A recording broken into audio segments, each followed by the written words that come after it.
What's up, my G fans? This is Godzilla, and I'm bringing you guys the Godzilla X Con, the new Empire power scaling. I know you guys maybe think that I'm crazy for doing this power scaling. Well, guess again, because I watched the movie. So suck it. If you don't agree with my power scaling, then suck it. I don't care. This is my opinion on this power scaling. So don't get me wrong on my rankings on the power scaling. So yeah, now we're starting with the weakest of the bosses of the movie. Now, you may have seen a new villain, but if you think he's strong, then I have to tell you guys that he's not. He's reaching to 5th place. Yes, you heard me correct, 5th. Yes, Skarky is not as strong as he was stated in the movie. Yes, he's physically agile and much more faster than Kong, but in comparison to, you can say, physical strength, he's not that much bigger or intelligent. Yes, of course, Skarky is much more intelligent since he seems much older than Kong. But of course, you have to remember Kong is incredibly stronger, and even the comics stated that he was in his prime by the time. It means that afterwards, Kong would actually be not in his prime, maybe midways to the end of his prime. So most likely meaning that Kong was able to beat him. Yes, I watched him beat the Skarky. He was able to hold his own against the Skarky until he decided to pull up on Shimo. Even though, yes, Shimo is a female, I was able to figure that out by watching the movie, so yeah. So Skarky was there to actually have impressive feats. Yes, he may be the weakest, but it doesn't mean that he's weak in comparison to other Titans. He is stronger, and his attack potency will range from continental to multi-continental because he was easily able to backhand Kong and even overpower him in combat because of his incredible skill. Not because of his strength, but because of his agility and incredible endurance. Now, his endurance should scale slightly to his AP, so I'm going to say his continental. While his speed should be massively hypersonic to relativistic because he was able to blitz Kong multiple times in the movie, but he was also able to be blitzed by Kong as well. So that's why he is in 5th place. Now, onto the 4th place. Now, if you guys are wondering, yes, I'm putting Mothra from 4th to 3rd place, since she is still strong, but there's also new Titans that appear in this movie, alongside Kong in his new upgrade, alongside Godzilla. She is slightly weaker, and yes, she did appear in. If you're wondering how she will appear, well, she was actually stated in a prophecy that was stated in the movie. Is that her connection with the whole Earth will most likely mean that she can actually awaken Mothra and bring her to the battle. Meaning that Gia's destiny was to actually bring back Mothra. So apparently this was scripted. So yeah. So Mothra ranged from 3rd to 4th place because she is strong, but in comparison to the other Titans, he's not that strong. Now, her attack potency will be higher than Skarky because of her abilities. She was also able to slightly push Godzilla in his evolved form alongside blind him for a little bit. So that will put her attack potency to multi-continental to dwarf planetary, which is an impressive feat. Now, her durability should scale to her attack potency to a slight bit, so it's multi-continental, and her speed should be relativistic because of her flight speed. Now, of course, she can range to light speed if we're calculating even higher ends. So yeah, but for now her base speed should be relativistic. And now we're moving to 3rd place, King Kong himself. Now, I know you guys think that Shun Kong should be lower than Mothra. Well, all you guys are wrong, because remember, Kong was actually able to get the Beast Glove, which not only just boosts Kong's strength, but it was actually a project that Marok wanted to build for him. That would most likely would have made him one of the strongest Titans, even rivaling that of Godzilla before he actually evolved, which is an impressive feat. And in the movie, he was actually able to punch Godzilla, knocking the air out of him, and even knock him out because of it. So, because of that, most likely that Kong's durability should actually be almost the same, if not even higher, because of him getting stronger. Also, because of him gaining the Beast Glove, he must likely have much more higher attack potency, and his speed should be a lot faster because of his combat reaction being a lot faster. Also, if you guys haven't seen in the trailers, that green juice, it was actually kind of like a pheromones that would practically allow Kong to practically heal from his wounds that Shimo did to him. The frostbite he got on his hand, this thing practically healed him and actually energized him a little bit more, practically almost putting him in his prime, if you could say.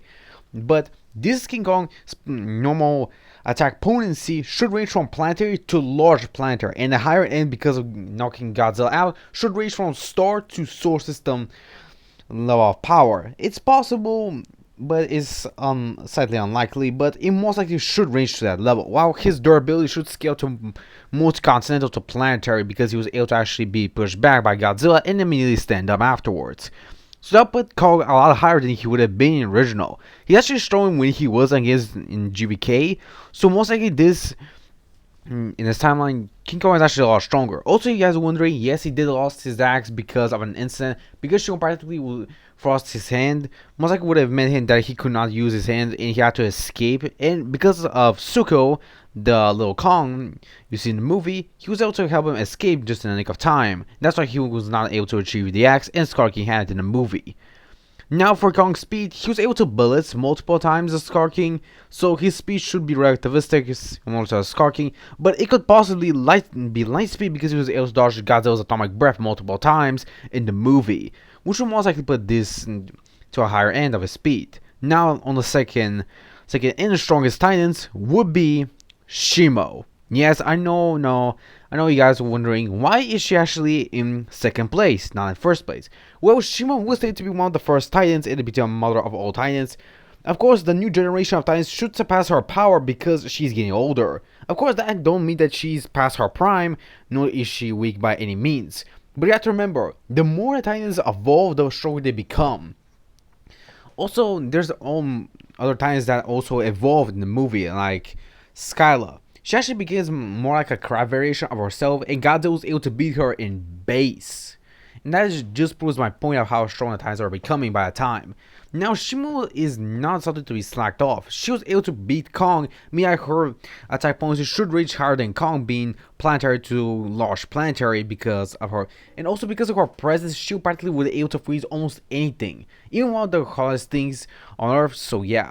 And her attack moves can actually reach even higher to be solar system level because she was actually able to even freeze Godzilla in the movie. Of course, she was still able to escape, but being able to freeze Godzilla in place for just 30 seconds is still an impressive feat on its own. Now, her durability or defense stance should be planetary to large planetary because of her attacks and because she was also able to handle multiple of Godzilla's beams. So most likely that her durability should range from this level. Her speed will most likely be relativistic to possibly light speed because she was also able to dodge multiple of Godzilla's beams in their battle. And I think you all know, guys, who I'm gonna pick is a number one, in my opinion. I'm talking about the number one, Evolved Godzilla, or you guys call him Pink Godzilla, but I'm just gonna call him Evolved. Now, Godzilla in this movie evolved to be a lot stronger because he was able to absorb multiple nuclear plants alongside fighting the new Titan Tiamat, which actually had a place which is actually affected by the rays of the sun, which actually consumes all of radiation, and that is the most radioactive place in the entire world. It's of course incredibly buried in ice with a lot of water, but it's still incredibly radioactive, which will most likely mean that Godzilla was able to beat Tiamat and being the Titan and eventually get the place. That's why he actually evolved into pink, because the colors in there were pink as well. And because of the rays that sun has, will most likely evolve Godzilla's dorsal place to be pink because of his atomic breath. Now, if you guys are wondering, is his atomic breath weaker? No, it's actually stronger because Godzilla actually grows stronger and much more durable the more radiation he gains. And remember, Kong was able to actually knock out Godzilla for a little while, which is an impressive feat. Which will most likely mean that Godzilla is incredibly stronger. Now, of course, Godzilla should reach to the same level of scaling as Shimo, since he was able to knock her back alongside to fight with her bear combat.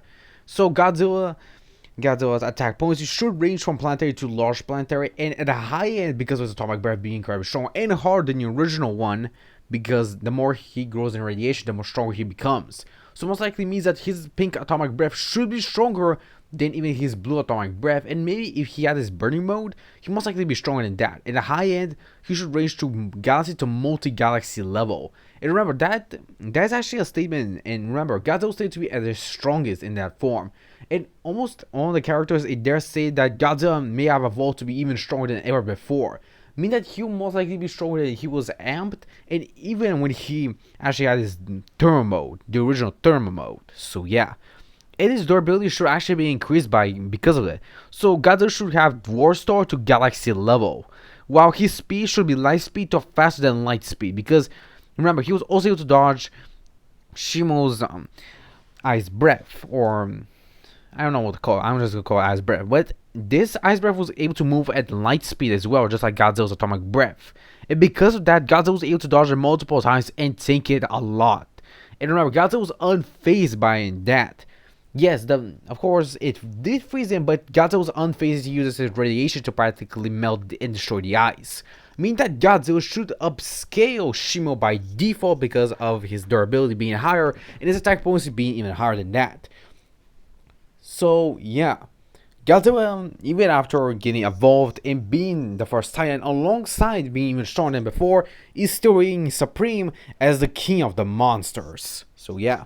Also, if you're wondering what happened in the end of the movie, I'm not gonna spoil you guys, but I'm just gonna tell you that Shimo was freed, Niskarki was defeated, and everyone has a happy ending. Godzilla is also a lot stronger, a lot more powerful than the original. So Humasaki grew stronger as the years passed, but I'm gonna say that for now, maybe Godzilla as now at his strongest, maybe even stronger than he was when he was in third mode. Maybe I'll do also maybe a what if fight about power scaling Godzilla in his evolved form against other Godzillas in some other movies. So yeah, stay tuned for our next power scaling video, guys. See you next time. Sayonara, my Goji fans. See you next time.